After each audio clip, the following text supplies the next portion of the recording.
Shirley Campbell, rotundamente negra. Me niego rotundamente a negar mi voz, mi sangre y mi piel. Y me niego rotundamente a dejar de ser yo, a dejar de sentirme bien.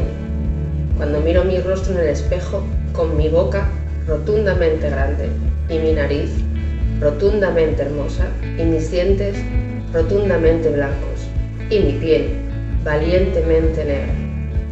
Y me niego categóricamente a dejar de hablar, mi lengua, mi acento y mi historia.